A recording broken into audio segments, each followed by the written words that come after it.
Look at this dude. He's so serious. Like, he wouldn't be much fun on a night out, would he?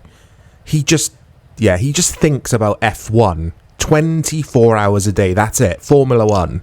Welcome back to another episode of Worth Playing. This is F1 23. It's been around for nearly a year now, I guess. So let's do some racing and I'll tell you if I think it's worth playing here and now. That's really loud on my headset. There, that's better. Yeah, this is the PC version. It's just hit Game Pass, or recently has. I already own this game on PS5. And bear with me, I'm not very good at F1 games. I love them, but I'm not very good at them. So yeah, hit Game Pass a couple of weeks ago as I'm recording this. I already owned it on PS5. I did buy it like an idiot. We'll get to that around release. And yeah, I wanted to check out the PC version because I've played the Xbox version. I've played, like I say, the PS5 version. And on PC it runs well, on my computer anyway. This is everything running on high. You can make the game look a lot better than this. But for the purpose of the video, I've turned off some things just so hopefully the footage will be smooth. I'd rather it look smooth than shiny. There you go. Is this game worth playing? So if you haven't got time to hang around and listen to me ramble, yes, it is. Hell yes. I like this game a lot. It's not for everyone. I do check out the F1 23 or F1 game subreddit from time to time. They're always moaning on there about this game, about the CPU cheating and the usual stuff you'll find on the internet regarding any competitive game. So I kind of ignore that. Bear with me as I race here. I've turned off the MFD and that kind of thing. I find it intrusive. I've turned off the basically the little mini map on the bottom left, because I like to try and remember and memorize a lot of these corners. I find I get better at the game that way rather than relying on that. Although with that being said, I have got the, as you can see, the racing line on. But yeah, this game is cool, and the reason I like it is because it handles well. I've got all the assists, or some of the assists on. Like I've already said, I'm not very good at F1 games, okay? I'm not one of those pro players you'll see on YouTube who will have everything off in regards to assists. I just play for a bit of fun. I'm a casual. Let's get out of that. I need to bump up the difficulty, I think, because I was finding that a bit too easy, or rather the CPU, the AI cars were a bit slow. But yeah, let's think what was before this. F1 22 was woeful. Absolutely woeful. And my favourite F1 game is F1 2020. I still love that game. I actually played that today. It's fantastic. But this is up there. In regards to modern F1 games, what track should we go, guys? Oh, I know. Should we do Monaco or Imola? I'm absolutely terrible at Monaco. So let's all lol at Chorizo as I hit every single corner and car. But anyway, it's not a video about being good. You got to get good. It's about, is this game worth playing in 2024 and beyond? You might be watching this in 2026. Let's bump this up to 70. You won't hear music here, guys. I'm going to have to mute this bit because, like an idiot, I forgot to turn off the music, the BGM, because it's licensed music. The soundtrack for this is actually quite good. I quite like it. Back to the gameplay. Yeah, it's really good. Cars handle wonderful. They stick to the floor, basically, in this. I think graphically it's okay. It needs a lot of quality of life improvements, in my opinion. There's some weird, just visual effects that go on from time to time. It's weird because when you play F1 22 or 2021 even, they look better than this, in my opinion, graphically.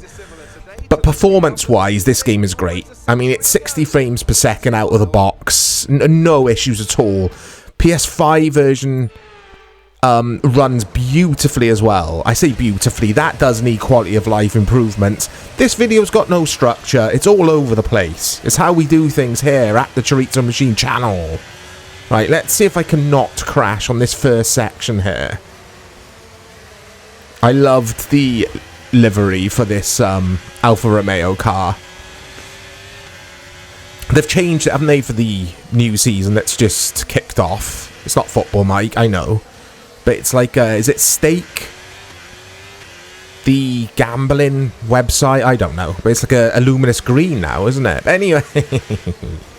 I play a lot of career in this. I've got a career save on the PS5 version. We'll jump into that in a bit.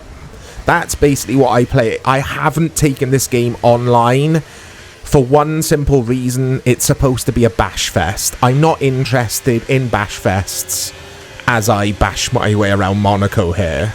So I'm a big old hypocrite. Yeah, this game's fantastic. Oh, there we go. From a gameplay standpoint, this game is really good. The Grand Prix, which is what I'm playing now, they're a bit weird in regards to driver lineups. And what I mean is the grid starts. You'll get Verstappen starting on like 8th place. Like, Verstappen is a robot. He's always in pole. Thankfully, it doesn't tend to happen much. Let's pit here. It doesn't happen much in career. Driver career in this is good. Co-op driver career, not so good, unless they've fixed it. Because in driver co-op career, you'll get loads of issues with, like, you'll get like Sonoda starting in pole. Because a good friend of mine and friend of the channel, Dave, who helps me with the channel, we tried some co-op in this, and yeah, we were like, this is ridiculous. Sonoda would never start in pole. So, yeah. There's quality of life improvements the game needs, basically. I hope this footage looks okay, guys. I am using GeForce Experience to record footage for a change rather than OBS. I'm finding OBS is extremely demanding on my graphics card. So you might see some weird stuff happening from time to time because I haven't tuned or fine-tuned GeForce Experience yet. So yeah, I just hit record. But yeah, this game is worth playing. How many times have I said that now? I'm trying to focus on driving and telling you guys about this wonderful game. F1 2020 is still my favourite F1 game in recent times. It's a bit more arcadey than this. It's just race and have fun. This has got more depth to it. You can really... Uh-oh. There we go, track limits. Let's get out of there. Let's get to the career. You can really cater this game for your driving requirements. You can really just... If you want it full sim, you can have it full sim. That's not for me because I'm nowhere near good enough at F1 games to do that, but you can do that. Or you can play it like an arcade racer. It's entirely up to you. It's on Game Pass, so PC Game Pass and Xbox Game Pass. And it's well worth checking out, but someone might have clicked on this video because they've seen it on sale on the PlayStation, and it's not going to be on Game Pass there, obviously. Is it worth buying? Yes, in the sale. No at 60 quid, especially considering we've got F1 24 on the way in June, is it? July? So we're going to get the new cars, the new rosters. I was going to say new tracks. I don't think there's any new tracks for the 24 season, is there? Again, guys, I have to mute this bit because we've got some tunage. Some serious EA tunage going on. Let's go with Alpine or Alpine. Teammate Ocon. Yeah, it's a cool game. I really enjoy this F1 game, and EA were under scrutiny for the awful 22 and 21 some people didn't like. I personally loved F1 2021. I thought it was really good. Very slidey cars, though. You couldn't touch curbs, if I remember correctly. No, you couldn't. Touch a curb in F1 2021 and it's race over. Which isn't realistic, really, is it? In this, like I say, the cars feel like F1 cars would. Not that I've driven an F1 car, but they're glued to the floor. You can turn assists off, and there's a steep learning curve. I've tried it. I'm not going back there. I'm happy with my assists. I'm happy on my low difficulty and the car hugging the floor. And the presentation's really good in this. It hasn't changed much. If anything, in driver career, EA have stripped stuff away that we did have in F1 2020, for example.